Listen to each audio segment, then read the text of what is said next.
1930. The world was between wars, caught between the echo of the old and the promise of the modern age. In South America, on the banks of the Rio de la Plata, a dream was about to take shape, one that would unite nations through a single game. The Federación Internacional de Football Association, known simply as FIFA, had decided to hold the first-ever World Cup. The host, Uruguay, celebrating a century of independence and back-to-back Olympic football gold medals.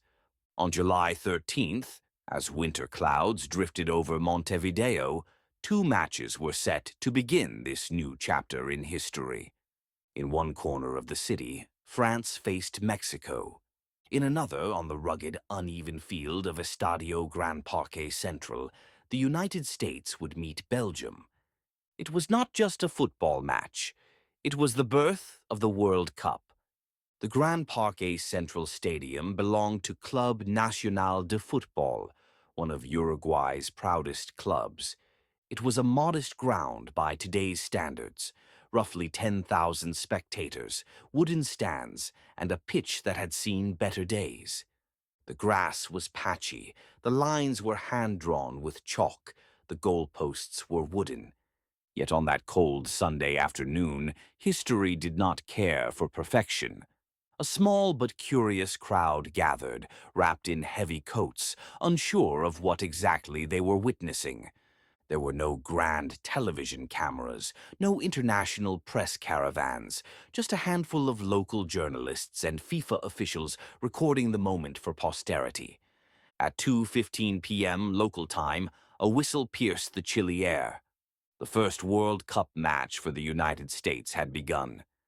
The United States team was a curious mix, a group of players born in Europe but representing a young nation still learning to love football.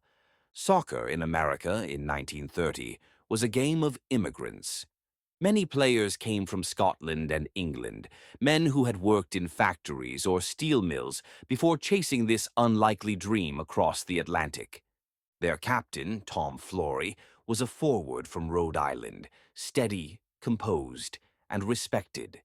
Behind him stood Jimmy Douglas, the goalkeeper from New Jersey, whose reflexes and calm presence had earned him quiet admiration. Their coach, Robert Miller, was a Scottish-born strategist who had once played professionally in England and the U.S. Soccer League. He had little time to prepare his team, but he built them around discipline and endurance, qualities that would soon surprise the world. The Belgians, meanwhile, arrived with a stronger pedigree. They had played in the 1920s, 1924, and 1928 Olympics, and were considered one of Europe's pioneers of the sport. Yet they faced a long, exhausting voyage to South America, first by train, then by ship, across the Atlantic's winter swells. By the time they arrived in Montevideo, they were fatigued and unfamiliar with the conditions. Still, they were expected to win. From the opening whistle, the match carried a sense of experimentation, as though both teams were still learning the rhythm of international play. The ball moved heavily on the damp turf, each bounce unpredictable. Tackles were rough but fair. The air was filled with the echo of leather boots striking the old-style ball. The United States, however, surprised the spectators. Their defense was tight, their passes measured, and their counterattacks sharp. Bart McGee, the winger, was tireless on the left side.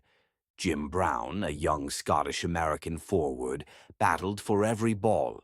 And in midfield, Andy Auld and Billy Gonsalves worked tirelessly to break down Belgian movement. By halftime, the score remained 0-0, but the Americans were clearly in control. In the 40th minute, history unfolded. A cross came in from the left. McGee found space and sent a clean shot past the Belgian keeper. The ball hit the back of the net. For the first time, an American had scored in a World Cup. USA 1, Belgium 0. The crowd, though modest, reacted with surprise and applause. Even local Uruguayans who had expected a European victory began cheering the underdogs in blue and white. Moments later, the United States struck again. A clever sequence of passing, Flory to Gonçalves, Gonçalves to McGee, and another strike found the net before halftime. USA 2, Belgium 0. The Belgians protested, claiming offside, but the referee, Louis Bert of Belgium, let the goal stand. Ironically, it was a Belgian official who confirmed America's second. The second half tested every ounce of American endurance. The Belgian forwards, led by Raymond Brain, their star striker, pressed relentlessly.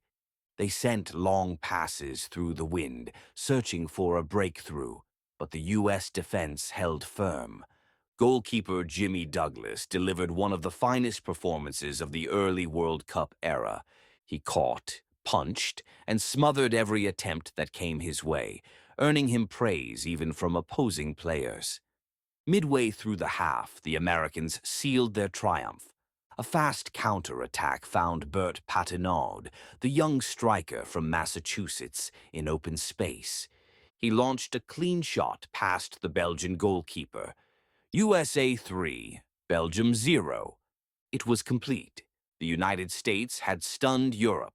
When the final whistle blew, there were no fireworks, no trophies, no chants echoing across continents.